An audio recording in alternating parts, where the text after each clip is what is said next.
सुंदरवन नाम के एक जंगल में सभी पंछी खुशी खुशी रहा करते थे। उसी जंगल में एक टोनी नाम की चिड़िया भी रहती थी। टोनी चिड़िया के साथ उसका पति और उसकी एक बेटी रहती थी। वे सब खुशी खुशी रहा करते थे। अरे सुनती हो, फल की टोकरी तैयार है ना? मुझे बाजार जाना है। हाँ हाँ, पहले खाना खाते जाइए फिर बाजार जाइएगा। मम्मी मेरा लंच तैयार है ना? मुझे स्कूल जाना है। हाँ हाँ मुन्नी, तैयार है, पहले खाना खा लो फिर लंच भी ले लेना। अरे मुन्नी के पापा, आइए आप भी खाना खा लीजिए। फिर सब खाना खाकर बबलू फल की टोकरी लेकर बाजार चला जाता है और मुन्नी स्कूल चली जाती है और टोनी चिड़िया घर में अकेले रह जाती है। इधर बाजार में बबलू फल बेच रहा होता है। अरे जाने वाले ठहरो, मीठे मीठे फल लेते जाओ। सेब, अनार, अंगूर ले जाओ, बहुत ही रसीले और मीठे हैं। अरे भाई साहब, सेब कितने रुपए किलो दिए? हरी काकी, सिर्फ 50 रुपए किलो, बहुत ही मीठे हैं। ठीक है भाई साहब, 2 किलो सेब दे दो। बबलू के फल बहुत ही मीठे और रसीले थे, इसलिए पंछी ज्यादातर बबलू से ही फल खरीदते थे और बबलू फल सस्ते भी बेचता था, इसलिए उसकी दुकान पर हमेशा भीड़ ही लगी रहती थी। शाम तक उसकी पूरी टोकरी खाली हो जाती थी। उधर मुन्नी भी पढ़ने में बहुत होशियार थी। हर वर्ष वह अपनी कक्षा में अव्वल आती थी, इसलिए उसके क्लास के सभी बच्चे उससे जलते थे। उस क्लास में बंटी नाम का कबूतर भी पढ़ता था, जो साइंस वाले टीचर से कोचिंग पढ़ता था।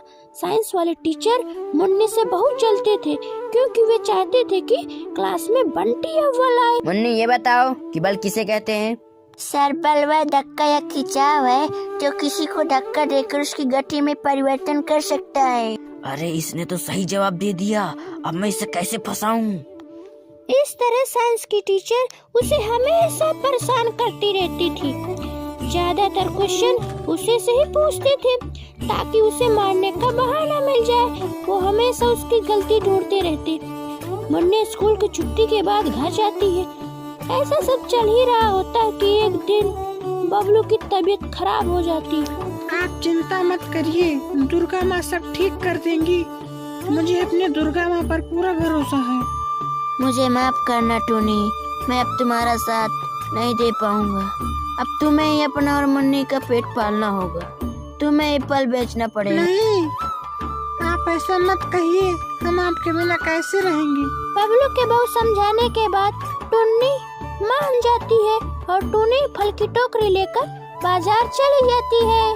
फल ले लो, फल मीठे मीठे ताजे ताजे फल ले लो, बहुत ही रसीले हैं, फल ले लो। अरे टोनी, आज बबलू भाई साहब क्यों नहीं आए?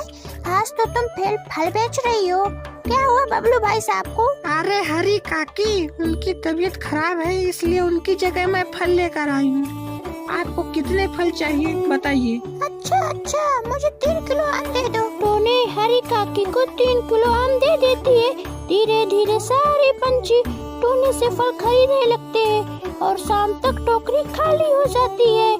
टोनी खाली टोकरी लेकर घर चली जाती है। अरे सुनते हो जी, आज मैंने पूरे फल बेच दिए। इस तरह तुम्हें रोज फल बेचना है। अब तुम्हारे हाथ में मुन्नी का भविष्य है, इसे चाहे तुम बना लो या बिगाड़ लो। इस तरह सब चल ही रहा था। टोनी रोज फल बेचने लगी और रोज उसके फल बिक जाते थे। लेकिन एक दिन बबलू की मौत हो जाती है तो टोनी को ऐसा लगता है मानो कि उसके सिर से किसी ने छत हटा दी हो। सभी जिम्मेदारी का बोझ टोनी पर आ जाता है। लेकिन टोनी चिड़िया अपने आप को संभालते हुए कहती है, उन्होंने मुझे कहा था ना कि मुन्नी का भविष्य मेरे हाथ में है, इसलिए मैं फल का काम जारी रखूंगी। टोनी फल बेचने का काम जारी रखती है, लेकिन उससे सभी फल खत्म हो जाते हैं। सारे फल तो खत्म हो गए, अब मैं मुन्नी को कैसे पढ़ाऊंगी। माँ, जब भगवान एक रास्ता बंद कर देता है तो दूसरा रास्ता जरूर खोल देता है, इसलिए माँ आप चिंता मत करिए। अरे माँ, 26 जनवरी आने वाला है, आप हमारे देश का तिरंगा बनाकर क्यों नहीं बेचते? माँ, बहुत लोग तिरंगा खरीदेंगे। हाँ बेटी, तू तो बहुत ही समझदार हो गई। मैं तिरंगा बनाकर बेचूंगी और मिले पैसों से तुझको बढ़ाऊंगी। अगले दिन टूनी तिरंगा लेकर बाजार में पहुंचती है और तिरंगा बेचने लगती है, लेकिन वहाँ कोई भी तिरंगा नहीं खरीदता। शाम हो जाती है, टूनी वापस घर आ जाती है। क्या हुआ माँ, आज एक भी तिरंगा नहीं बिका? कोई बात नहीं माँ, कल आप स्कूल के सामने तिरंगा बेचिएगा, बहुत से बच्चे तिरंगा खरीदेंगे। ठीक है बेटी, कल मैं स्कूल के सामने तिरंगा बेचूंगी। अगले दिन टूनी चिड़िया तिरंगा लेकर स्कूल के सामने तिरंगा बेचने लगती है। स्कूल के बच्चे तिरंगा खरीदने लगते हैं। इस तरह उसके सारे तिरंगे बिक जाते हैं। उसके बाद टूनी चिड़िया घर चली जाती है। देखा ना माँ, मैंने कहा था ना कि स्कूल के सामने तिरंगा बेचो, बहुत से बच्चे तिरंगा खरीदेंगे। हाँ बेटी, तुमने सही कहा था। कल मैं वन के सभी स्कूलों में जाकर तिरंगा बेचूंगी। हाँ माँ, क्यों ना इस साल जंगल में 26 जनवरी मनाई जाए। अरे वाह बेटी, तुमने तो बहुत अच्छा सुझाव दिया। कल ही मैं इसके बारे में सही पंछियों से बातचीत करती हूँ। अगले दिन टूनी जंगल के सभी पंछियों को इकट्ठा करती है। भाइयों एवं बहनों, मैंने आप सभी को एक विशेष चर्चा के लिए इकट्ठा किया है। अगर आप सबकी अनुमति हो तो इस साल जंगल में 26 जनवरी मनाई जाए। ठीक है टूनी बहन, ठीक है। सभी पंछियों की सहमति के बाद टूनी चिड़िया और जंगल के सारे पंछी जंगल को सजाने लगते हैं।